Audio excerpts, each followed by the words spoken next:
Today's episode is sponsored by newspapers.com, the largest online newspaper archive. Newspapers.com makes it easy to find your family's story with more than 500 million digitized newspaper pages from the 1690s to today.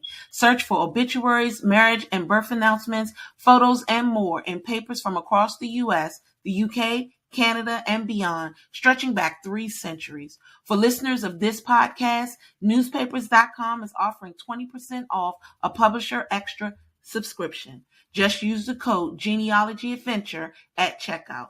That code is Genealogy Adventure for 20% off Publisher Extra.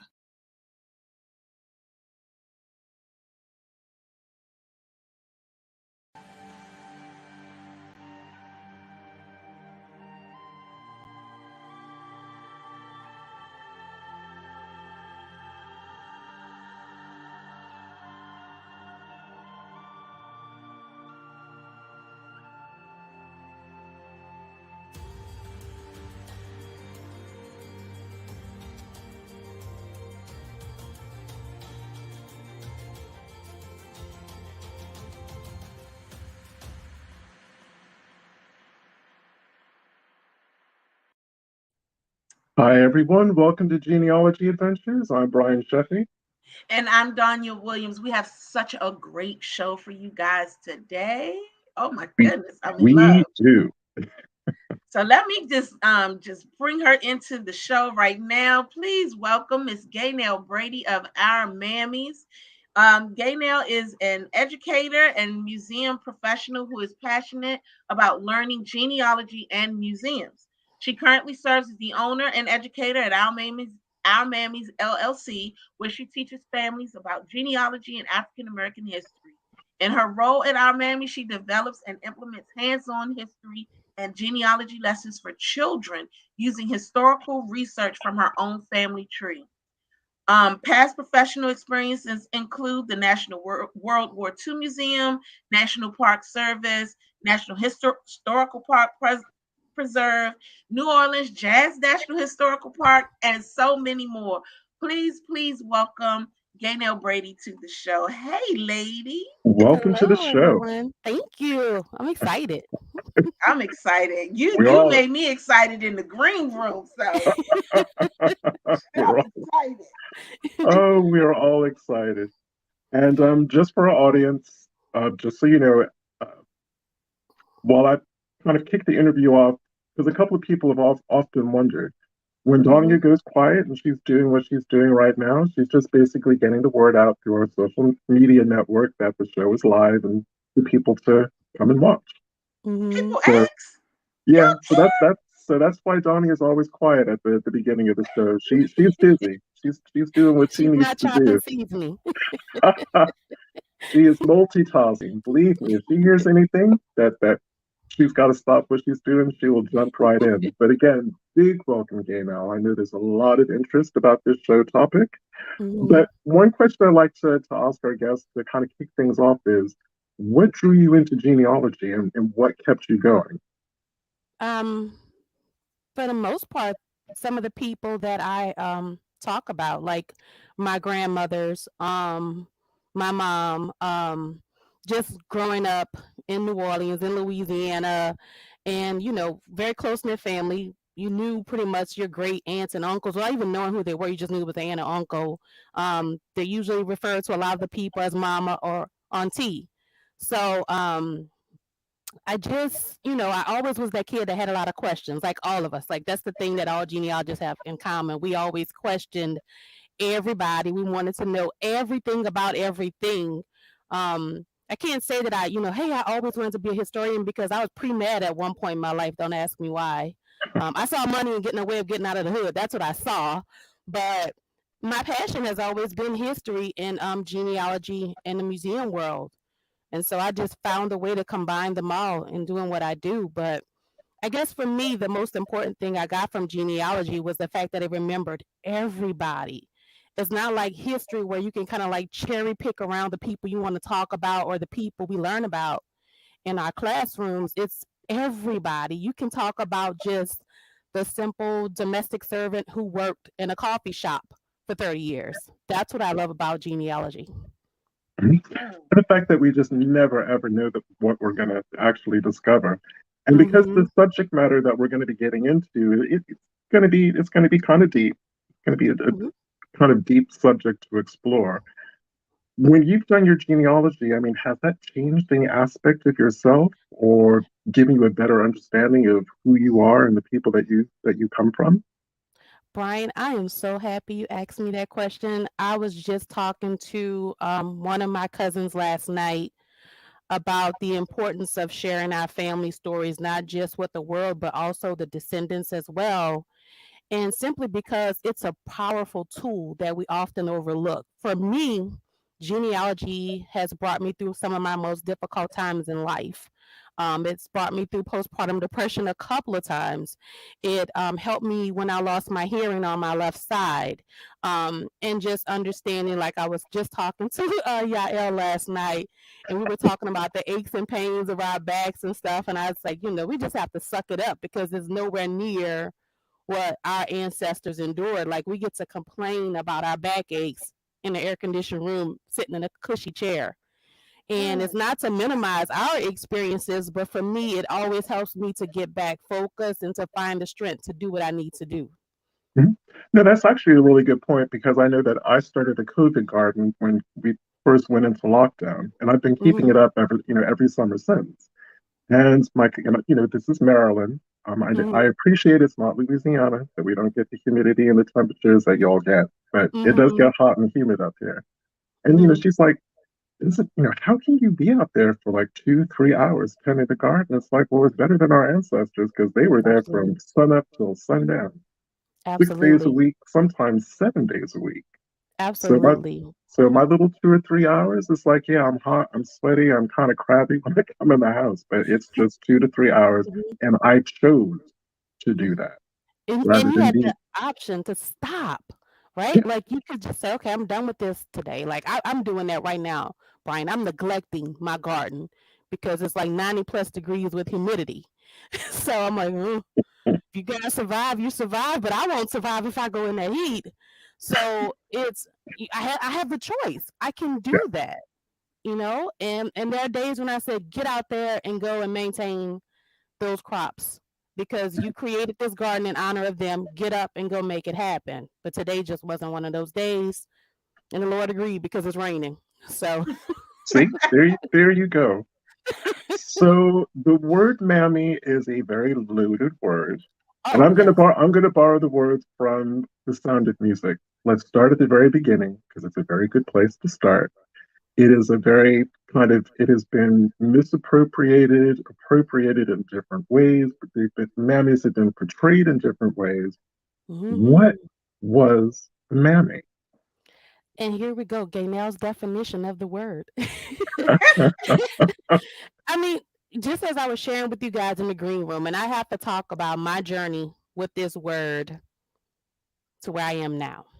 So, and I encourage you guys to think about you, like just think about even online, just think about the very first time you heard that word or where you saw it or where you heard it. And for me, it was like a phone call from my great uncle. And if you're on my social media, you'll see a photo of me standing next to him. He called my house one day and he said, put your mammy on the phone. I said, the who? And I hung up. I'm from, New Orleans, born in the 70s. When I heard that word, for me, I'm thinking he's talking about like, the lady on the pancake box or the lady who's in, gone with the wind. Like, wait, that's not my mama doesn't wait a minute, my mama's not that lady, you know? And so it wasn't until many years later, going through Southern University at New Orleans and coming across that word and watching all of those old movies, like Brian, like you said, we got to get through the pandemic somehow. And we're just constantly, I'm learning that a lot of what we know is shaped by the media and our life experiences and our parents' life experiences. So for my uncle Booker T. Washington, we all have one of those in our family. But Mhm. for him, he heard that word as my ancestors were called by other people. And so he used that word and he was really not trying to be disrespectful to my mom. he was just saying like, hey, put my niece on the phone. But I didn't interpret that way. I got it from television, right? Like a lot of things that I learned, especially in New Orleans, about African American history in my younger days were from television.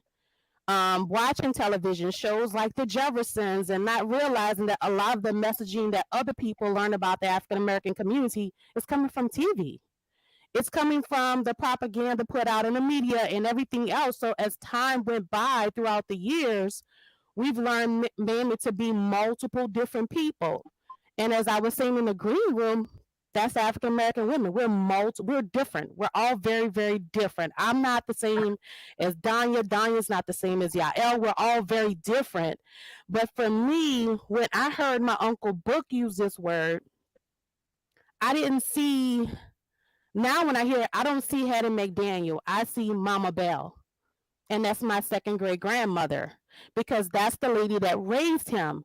And although Mama Bell was a domestic servant and she worked for a boarding house and she took care of multiple generations, unlike what was put out by white supremacy and Jim Crow, she did not neglect our family. There are very few homes in my family that you don't find this woman's photo hanging up, similar to MLK's or Kennedy's photo back in the 60s and 70s. Like the women in my family were regarded like as royalty. Those older women, if you heard somebody call Mama Bell or Mama Mary, it was with the utmost respect. And for me, I created Our Mammies to go up against some of the negative stereotypes and to encourage other people to learn about the women in their families and stop letting the media or propaganda describe your ancestors for you. But then also understand that everybody else's definition of who you are and who your ancestors were is determined by what they've been taught. And we see examples of that happening right now with the social studies curriculum across the country, and how genealogists are going to have to work triple time to get information out there that's true to go up against what they're learning in the classrooms. Like, I can even say from my Park Service experience, and I hate to say this, but I knew of interpretive park rangers at very high levels who basically said, I didn't grow up knowing anything about like slavery. It really wasn't taught to me. And I'm like, but you grew up in the US, but just understanding where she came from, it just wasn't a part of her life. Like, she literally told me everything she knew about Black people or what to expect of Black people, she learned from television. Wow. Because one of the reasons why I'm also really excited to talk about this with you is, and I know that this gets some of our audience members upset, but the United States is very good at what I call the Disneyfication of history. So there's Yes. a kernel of truth to that, and then there's a whole fantasy realm all associated with that. And if Yes. there is any one kind of figure, including going into enslavement, that has been Disneyfied, it is the mammy. That's my opinion. You can feel free to respond to that. Oh yeah, I mean, I agree with you, Brian. That's why I said, very early on that we see so many definitions of this person, but the problem is when you start to do genealogy and you look for a quote unquote the mammy, you're gonna find the stories of these women as you go backwards from 1970s and keep working your way backwards of these people who just came off the plantations, who were just literally trying to survive. And I'm grateful for to have people in my circle who constantly remind me that, hey, Gaynell, you can't look at something of the past with today's lenses, right? And then understanding that there were people who were in charge of information who did their very best to create this stereotype of a woman, this loyal servant of a woman, in saying that she was more excited and more happy to take care of their family versus her own.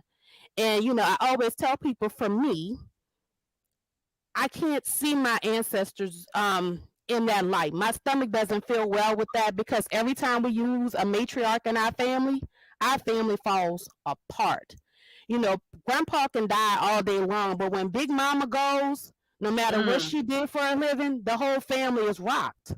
So for me, I feel that Big Mama was taught by her Big Mama, or taught by Auntie, or taught by someone. I just think that it's so important because of this. It's so important to look at your own history and to look at the women and men in your own tree and stop letting anyone, including myself, Brian, Diane, don't let anyone define your ancestors for you. Mhm. Do it for yourself because they have their own different lived experiences. And especially for my family, my dad's family, the women in her family were all like field workers. They were all like people who were in the fields working, building, and all that stuff, right? They can cook, but not as well as my mom's side. And it's simply because most of them, all the way until pretty much present day, they were all domestic servants. They were all cooking in someone's kitchen somewhere, even when they left the plantations to come to New Orleans. Like I tell folks, I was born here, but we came to New Orleans. We were in the rural community. So I wanted to get something. I wanted to create something to say, hey, your grandmother is not that lady on a pancake box. She's someone else's grandmother. Your experiences may not be Florence off the Jefferson's experience. That may not be your grandmother, or it very well could be. And I think that's why genealogy is such an important tool to begin to look at words like Mammy and Uncle Tom and all of these people that we heard about who the person themselves get a really bad rap. Like you really need to learn your grandmother for yourself instead of someone else's definition of who she is. Like, for example, the good darky statue. Hey man, that's modeled after somebody's grandfather. What was this man's history? You see it all throughout the papers, like, oh, she was a great mammy, faithful servant to the end. And it's just like, come on, man. Like, what else about this woman's life that we should know? Who else was she? Who were her kids? Where are her grandkids? Like, but again, it's the messaging, right? Like, I want to control the messaging of what you know and think about these women. And you see those layers. You see that one period where you see the good, the faithful servant, the next period where you see this big, heavy set, dark skinned fool. And it's like, well, come on. My And I'm grandmother glad, isn't any of these. She's not, Right. you and know? I'm glad you mentioned that because you touched on something before I go into kind of Mm-hmm, what mammies did on a day-to-day basis and how they juggled kind of that life work balance. But you did mention mm-hmm, something.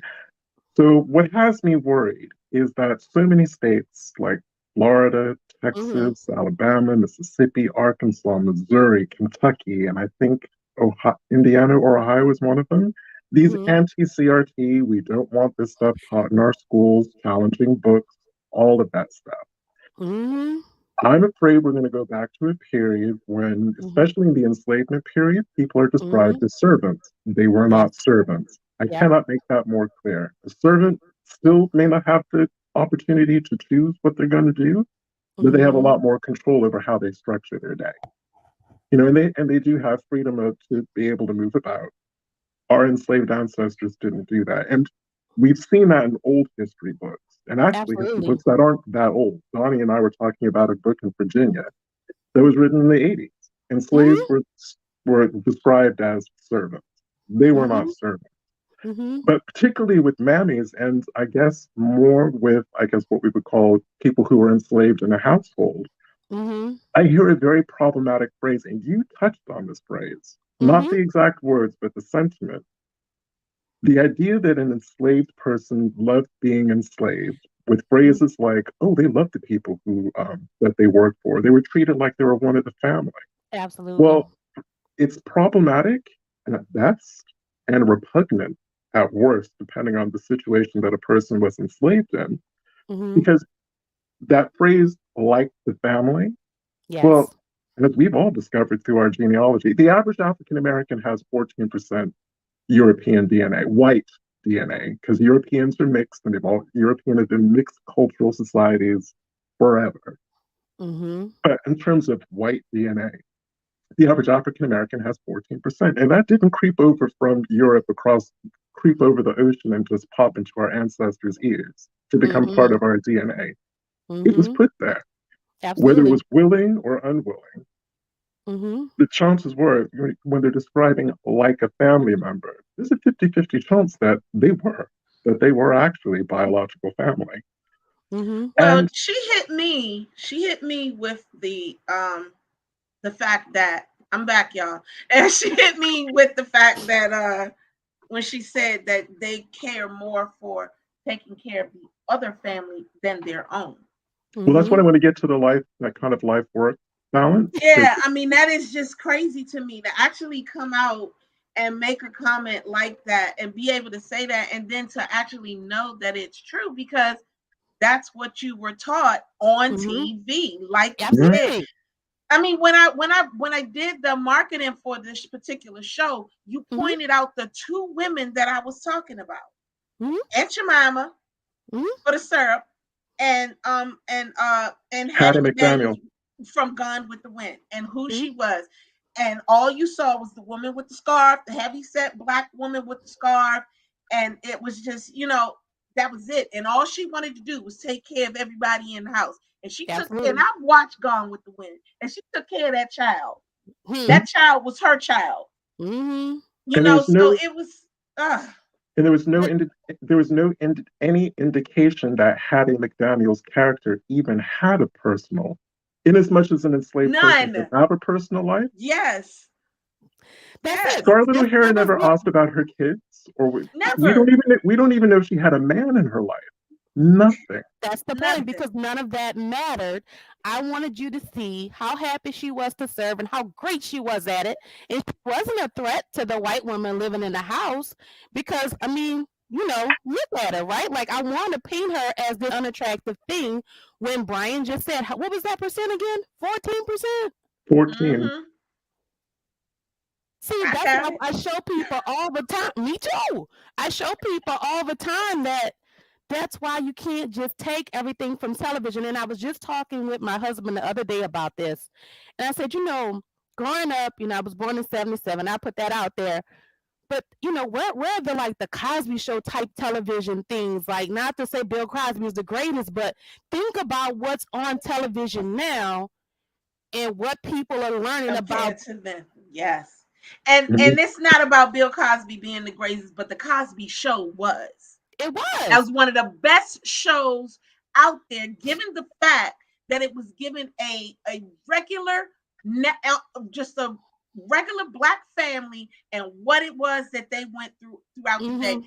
That particular, although they were more middle to upper class, Exactly. they gave the life. They gave Mm-hmm. life to not just the middle and upper class. There were lower class people living the same way, doing the Mm-hmm. same things, making sure their children was going to school and all of that. Well, Yes. that's what All you of have that. with that's what you have with the Jeffersons Mm-hmm. and Yes, Sanford and Son. Mm-hmm. yes. I See, mean, that's we And that that's still the TV saw that I it. grew up on. Right. and no, but I get that, Brian and Diane. Like, I guess this is why too I try to control what my kids watch because I don't want other people defining them. I try my hardest to let them learn about their history and their culture from the ones around them. But it just, even now, think about like how many times there's a show on it that has like positive African American experiences, right? Like, your show should be on the major network so that people can see that, hey, there are positive African Americans doing positive things. But it's so interesting. Unlike most of the things that you see now, I say it all the time. It's crime shows, it's reality TV shows, and so people start to think like, hey, that's real. That's real life experiences, like all of that, everybody's living like this, and it's like, no, that's not it. The lady you see, the mammy that you see, that is not Belle Jefferson. That's not her. Yes, she works. Yes, she's taking cooking in a boarding house. Yes, she's doing that. But when Belle got home, she took care of her family. So when she died in 1971, it shaped our whole family. Like, Yeah. there are very few people who don't have like a Mama Bell experience, black and white, to be Yes. honest. Like, that Yes. 12th ward knew my second grade grandmother. So how can you, it's hard for me to put Mama Bell up against Hattie McDaniel. Yes, she did work. I'm not going to say she was happy. I wouldn't be happy having to walk all of those blocks in New Orleans heat, going to stand on my feet and cook and take care of someone else, grateful for a job, but for an opportunity. But at the same time, she made sure my grandmother didn't miss school. My grandmother was one of Mm. the first to learn to read and write.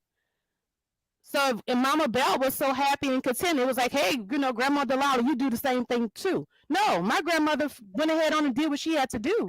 She registered to vote in 1949. Like, no, you have a plan. You have a purpose. Like, come read this newspaper to me every day because I can't read. That's the Bell Mm. Jefferson I know. She's not the Hattie McDaniel. And I only knew that from family stories, from reading and doing my own research. And that's the part, like, I try to tell people now, turn that television off and stop letting people control what you know about your own family history when your grandmother's 2 rooms down the hallway. Mm. You know what I Let me mean? Why find you out still have Gaynell her? is putting it out. She is smacking people with this. I'm Yes. sorry. I've been on one. I've been fussing at my own family because, we as genealogists, we spend a lot of time in the past. But I have cousins, my cousin's cousins, can't think of the technical term for that yet. But anyway, they don't know who my grandmother, they don't know Delilah Landry. And it's like, wait a minute, how you don't know my grandmother? She was just here. She just died.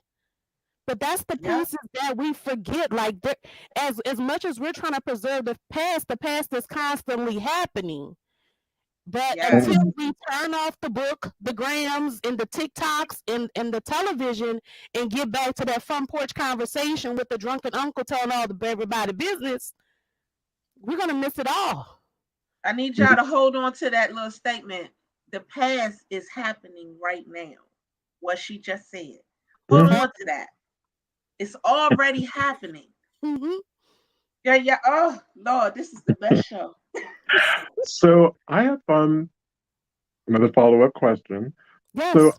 understanding that no two places where people were enslaved were the same because there were different customs and traditions and it all Mhm. depended on the enslaving family. And then after slavery, no two households where people worked were going to be the same.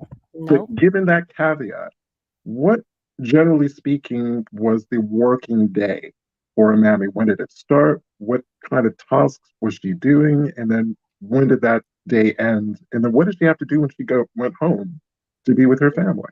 To pick up on what Donnie was talking about. You know, I'm gonna do Her my day very never best ended. to tell one of my grandmother's story that I didn't mention, and I'm gonna go it on and go with Grandma Carrie. And Grandmother Carrie is like my third great grandmother on my mom's paternal side. And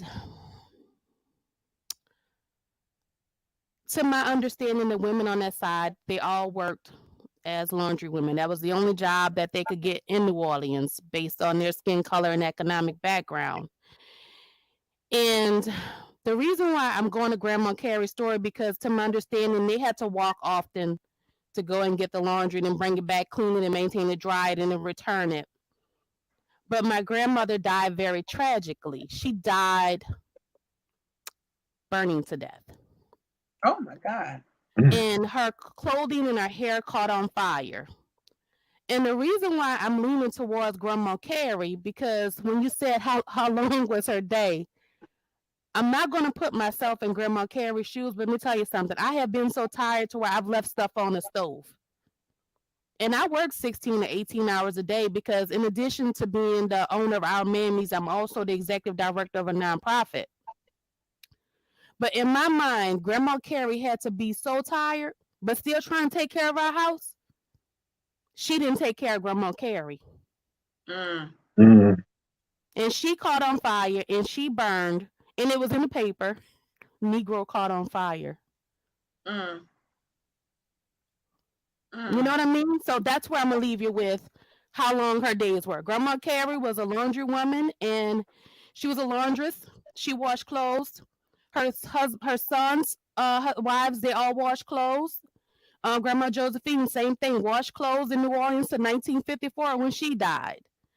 And again, as I tell people, I've been to the area where on the street in the exact spot where Grandma Carrie burned.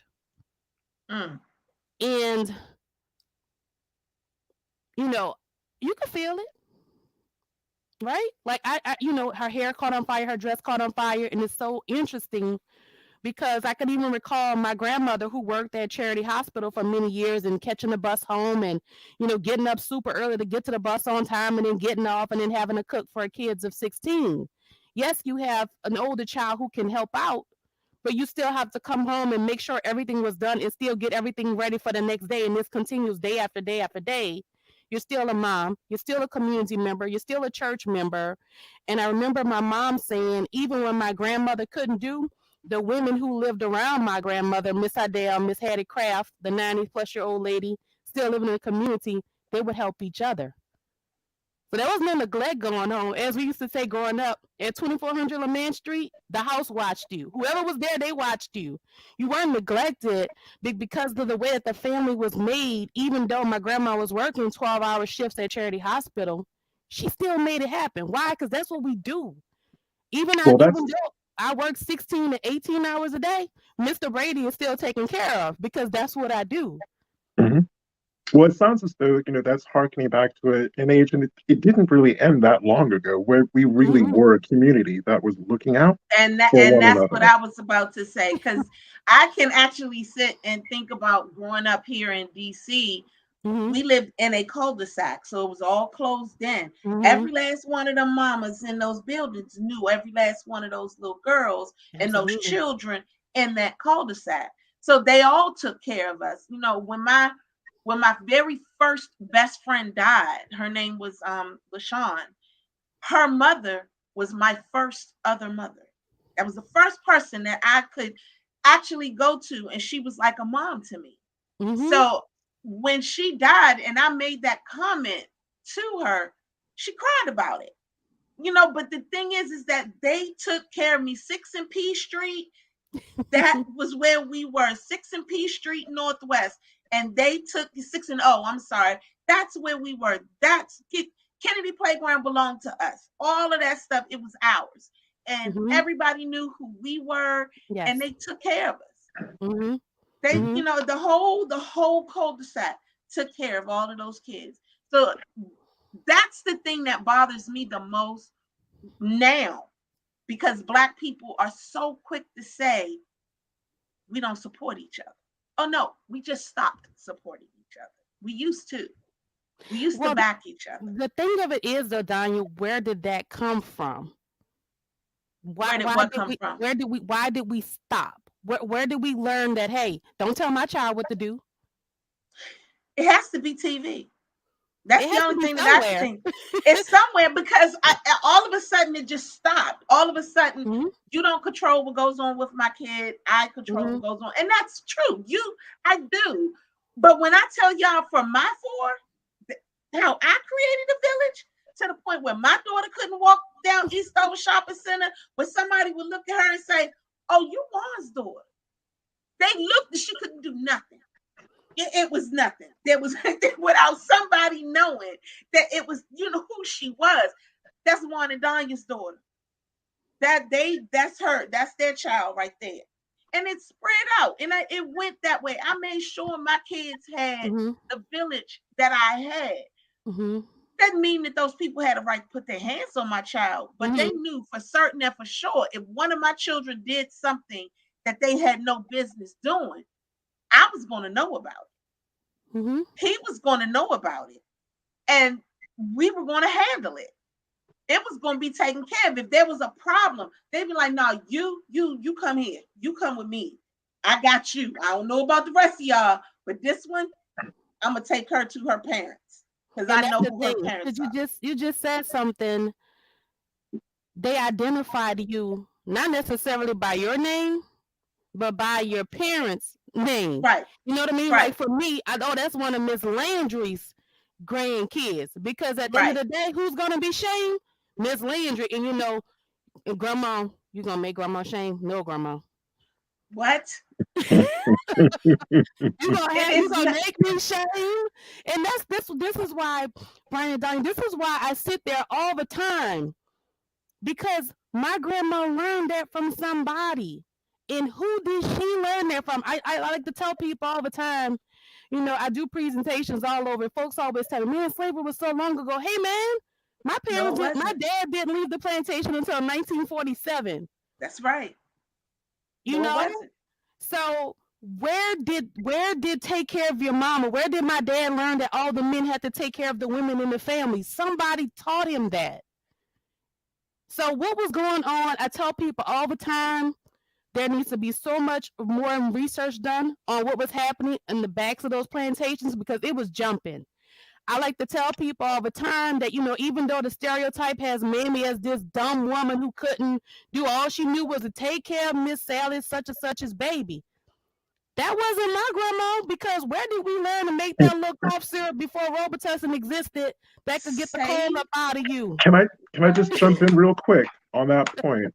Mammies couldn't have been stupid because Come on, Johnny. they were running those white households.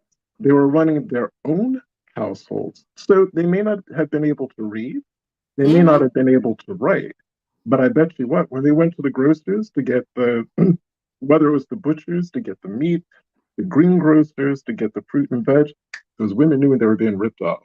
And they knew when they were being sold less than par. I'm thinking about my own grandmother and great grandmother, and you wouldn't Mm-hmm. believe what so and so tried to charge me for this and for that. So you can't have it both ways. You They cannot. couldn't be stupid, but at Come the on. same time run not one household, two two, households, Or two, three, or four, or or or three or four. four. five. That's Yep. right. Because if the children were separated in different areas, who was they calling? They were calling that grandmother, that mama, that I am unfortunate because I never met not one of my grandparents. Mm-hmm. Never. Mm-hmm. I was actually upset at my father Mm-hmm. because his mother died in 2001. Wow. He never introduced me to her. I never met her. Wow. I was so upset at my dad with that. And I'm like, wait a minute, she died when? And I didn't know what makes it even worse. I didn't find out because my research is on my mother's side, it's not on my father's side. I didn't Mm-hmm. even find out that when my grandmother died, until after my father died and his sister had died. Hmm. That's when I learned when my grandmother died. And I was like, oh, y'all, wait a minute. She lived till Mm-hmm. what? Mm-hmm. Never got a So chance to meet her. I'd actually Absolutely. like to get both of your opinions on this before again cycling back to mammies and finding more about their kind of working week. My take on the when did that culture of stop supporting each other kind of happen is my belief, and it kind of piggybacks on what Donnie was saying about TV and the movies, Mm-hmm. was we as a people abandoned the culture that our forebears created to support each other through tough times, to Hmm. adopt a culture that wasn't ours. That, if I'm brutally honest, doesn't even work for white people. It doesn't even work for them. But we adopted it. And I think that's when things started to fall apart. I mean, personally, for me, I'm going to take this from a conversation I had last night. Things start to fall apart when we stop being identified by Miss So and so's grandkids, Miss, you know, Richard's grandsons, that when we stop feeling like we're going to make grandma shame, like my mom still does it with my kids sometimes. Like the boys, she could tug at their hearts. But even then, like feeling that, I don't hear people saying like, oh, I don't want to embarrass my family. I'm just, You don't hear that no more. You hear it mm-mm. from me. And that's because you were raised with it. That's Yeah. one. And I'm gonna piggyback off of that by saying I'm gonna give y'all a story about my son Marcus. Now, if I had to say that I had to discipline anybody, it would have been him. But I Mm-hmm. wasn't I didn't have to spank my kids a lot, but he definitely had to get a spanking. And Marcus, he's come home. You had a white uniform shirts, and Mm-hmm. he's come home every day with a little dirt going straight across the back. And I would always wonder, why is he coming home with this, going straight across the back of his shirt? What is going on? So I finally called the school, and my son went to Italian immersion school. Mm-hmm. And I called the school and I said, "Hey, why is Marcus coming home with this shirt, this line, black line going from Mm-hmm. shoulder to shoulder across his back?" She said, "Miss Williams, no one let you know because they normally tell me everything." And I said, "No." She said, "Can you come up to the school tomorrow around lunchtime?" Yeah, I'm gonna be honest with y'all. I wore a belt on purpose. I wore a belt on purpose to school that day. So I went up to the school, and when I went up to the school, she was like, "Oh, you're right on time." Okay, and I go, and it's funny, y'all. It's actually very funny. My son was on the ground with his shoulders back on the floor and scooting all the way around the daggone, all the way around the cafeteria. Once I got myself together, because I was like, what in the world is this boy doing? I grabbed him and I took him in front of the class because I'm the embarrassing mother. And I told him, "You got 3 chances. The next time I come up to this school, we're going in the bathroom. Second time in front of the class. Third time I'm calling assembly. Because what you're not going to do, and here's the key part, is embarrass me." Mm-hmm. And that is the words that stuck in my son's head to this very day. Because when the Freddie Gray stuff was happening in Baltimore, my son saw that, and that boy, his mama grabbed him out of the crowd on TV and everything. My son said, "Lord, I would never do that. My mother would snatch me up so quick I'll wake up somewhere."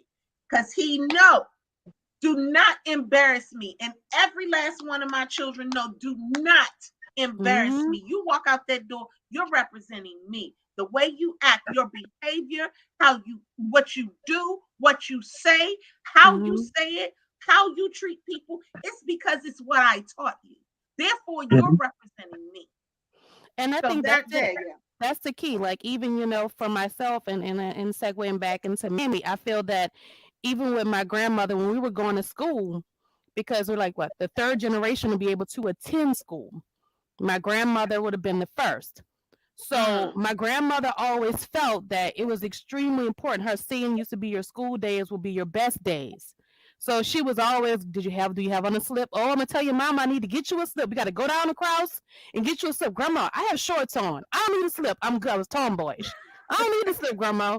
But for her, I needed that slip on. I'm representing her, and she wanted me to understand how important it was to look good and to do my very best because school would be, so important in my life and how much education, the right to vote, all of that stuff meant to her because it took our family from one level to the next. And as my Aunt Eva used to always say, she always dreamed of the family doing better. And now within my own generation, we're the first college graduates.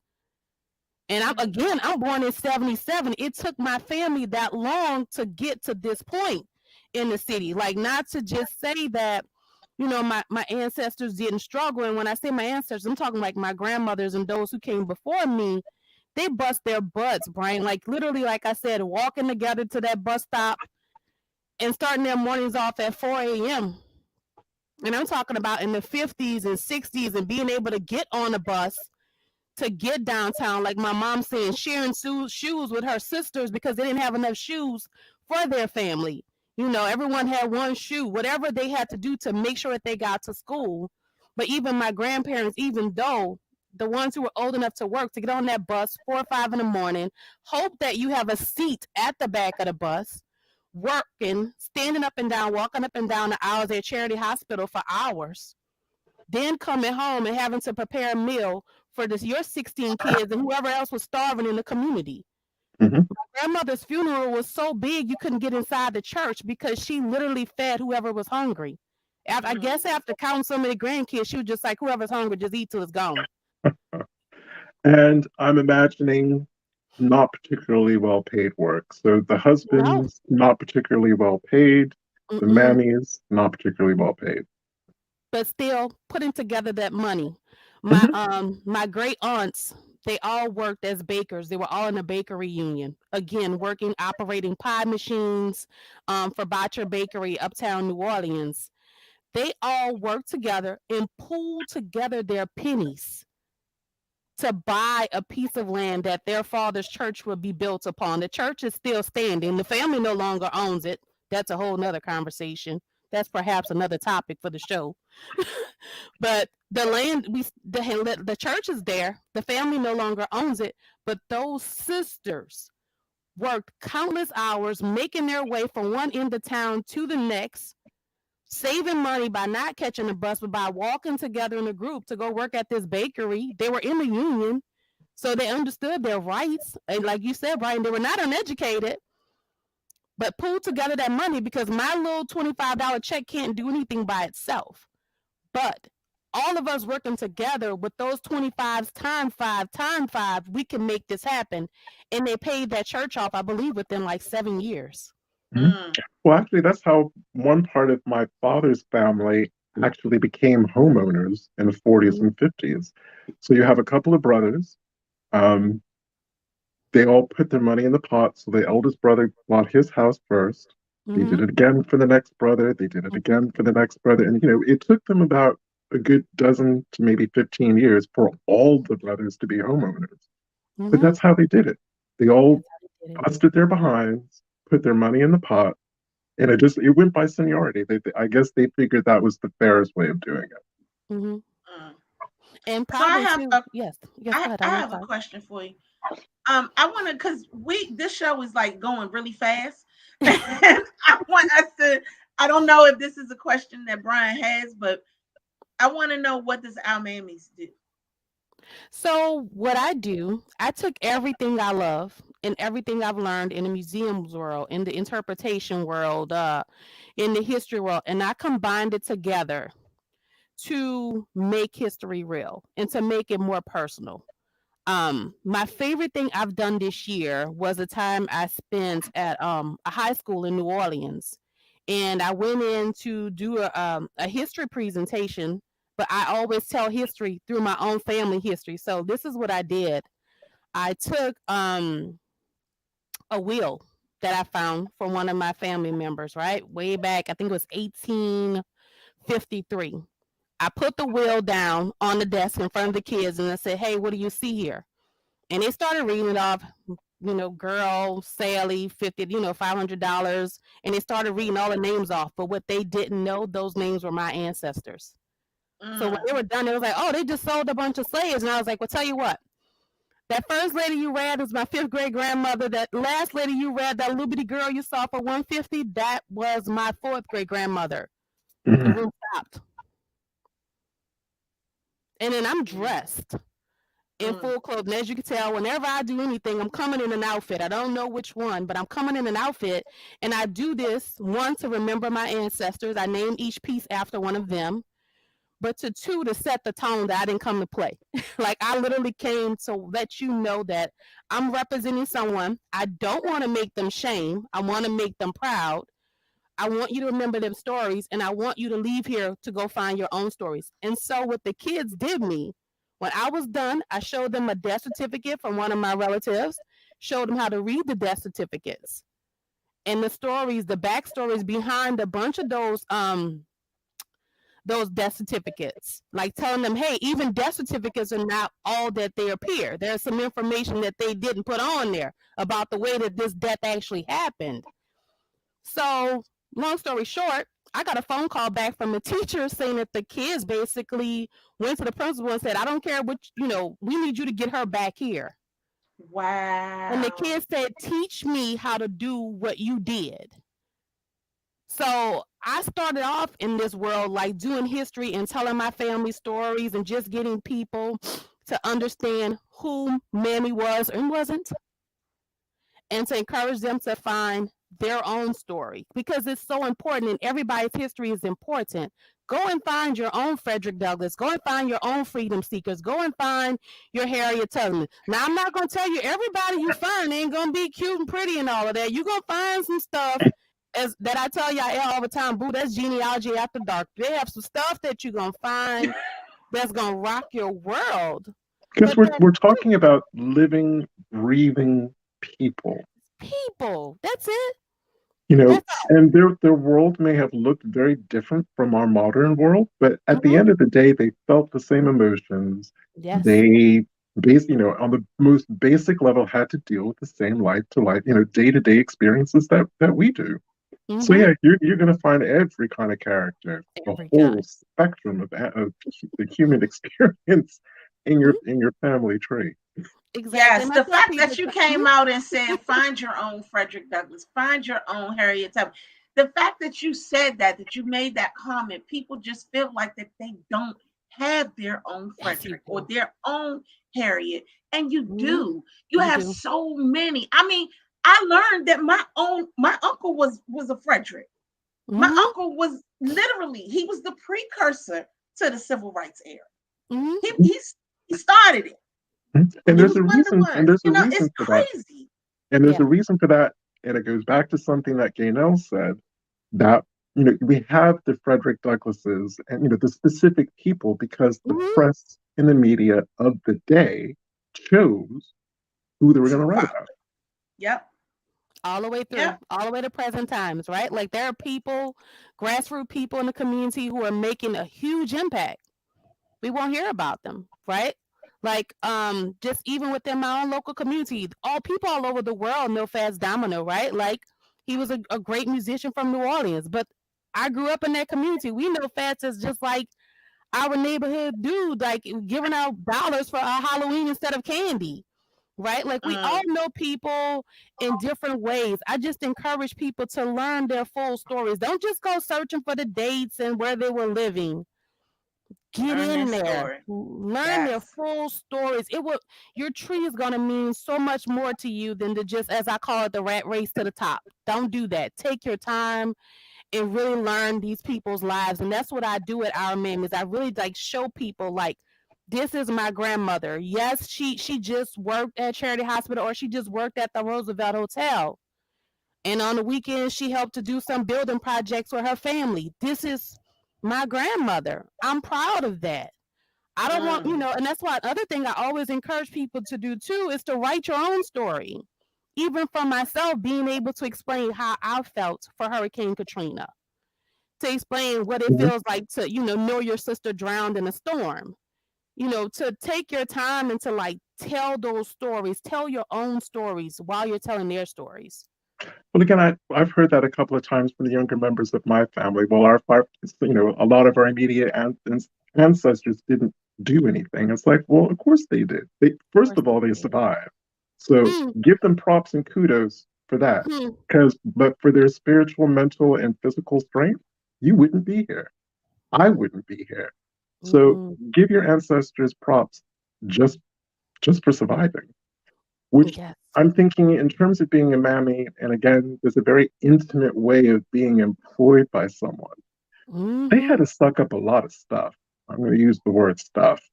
Hmm. You couldn't speak back to your employer.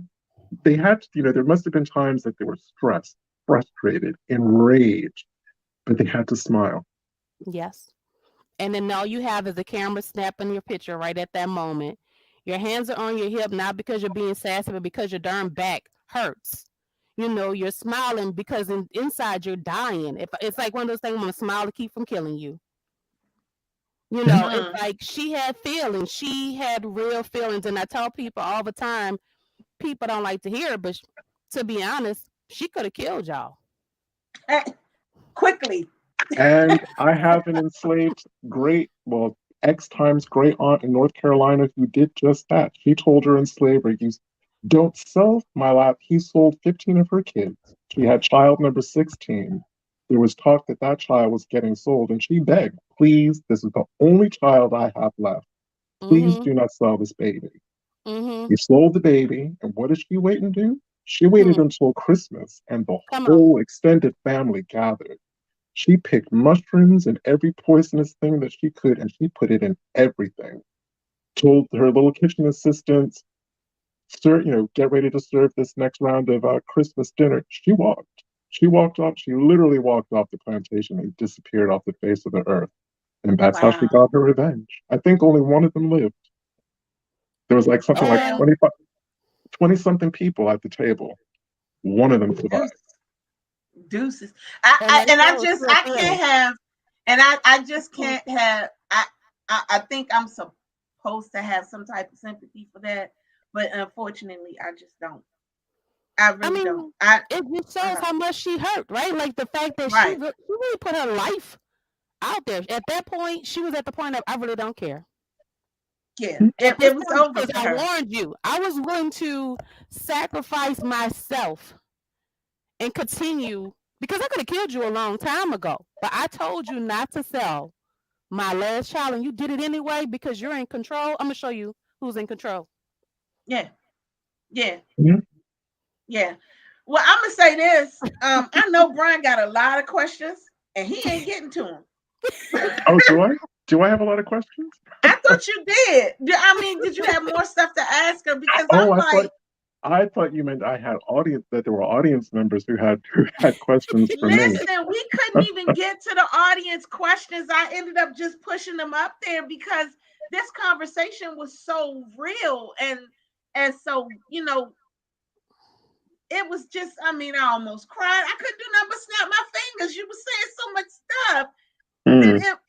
it was just amazing. This was an amazing show, and I feel like we haven't even scratched the surface on what you do. I want to Mm-hmm. tell Randy because Randy was the one that put the sad face up. Don't cry because the stories are what Mm-mm. keeps us moving and keeps us going. Mm-hmm. So definitely, don't cry. Don't cry. Mm. Right now, we need to just continue to say their names and continue Mm-hmm. And to push and move. Mm-hmm. just embrace and celebrate that fortitude. Because again, I'm Yes. thinking, even I know that there was different types of employment for what we're talking about. But I'm Mm-hmm. thinking about the kind of classic, I guess I would call her the house mammy. You're in a Yes. hot kitchen, Hmm. no, probably little to no ventilation. You're talking about your aching back. You think about those heavy trays. They didn't have tinfoil trays like what we have. They had those big, heavy trays, Hmm. bending, lifting, ironing, stretching to put the clothes up, just all of that physically intensive stuff. And they did it, what, 5, 6, 7 days, 5 or 6 days a week? If not 7. So, Gaynell, I'm just gonna put this up here. Do you see that? Come back, please. Yes, ma'am. Carla, she said, bring her back. So, So on your website, there is a lot of details about what it is that you do and what it is that your Mhm. organization does. Is that correct? Yeah, I do the best I can to describe it. I'm one of those things of like, how do we say it in our community? I could show you better than I could tell you. I'm one of those kind of yeah, people. Like I really, I really have to call like my friends and say, what I do again? Like, how do I do it? Because I just do it, right? Like I literally, again, I just combined taking an artifact and telling this story, using my family history. Like that, our history is so powerful. Those stories. It's like literally mm, when you talked about that lady, your relative with that baby. I felt that as a mama. I felt all of that, right? Like we all of really it. don't need the textbook to tell our stories. Again, I'm gonna say this one more time before I leave. Grandma is 2 rooms down. She's Mm, around the corner begging for somebody to call her, check on her. The stories are all around us. The past is happening all the time. Like our stories, they're so important. We have so many powerful genealogists. Just the stories of what we do and how we do it and why we came to do it, we need to document that, right? Like yes, it's so important everything that we do the museum world and I'm going to say this because that's the industry I got my start in. I don't see us enough in the museum world. I don't see people that look like me enough in that industry, and they control the story. So that's another way that information is gained through representation. It really does matter. yes. Well, Gaynell, I want to thank you, and You're apparently we welcome. have to bring you back. It's just that simple. It's just So that we're simple. because it's just that simple. Gaynell Yes, will ma'am. be back. We will Yes. figure it out, and she will be back. Mhm. Guys, This is our last show, and I think we closed it with a great person. Thank you so Oh, much for thank being you. here. It's an Thank honor. you Um, so much. But a reminder to the audience, even though this is our last show for season 5, we will yes, be back in September and October.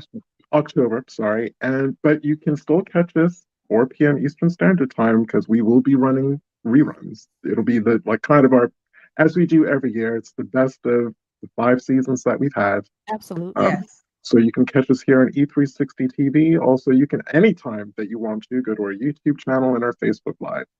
Sorry, Right. our Facebook page. Right. And the E360 is also you can do reruns there too. So Yeah, thank you guys so much. Gaynell, don't Thank hang you. up. Thank you I guys won't. so much. We will see you again in October. Love you guys. love you guys. Take care. Bye.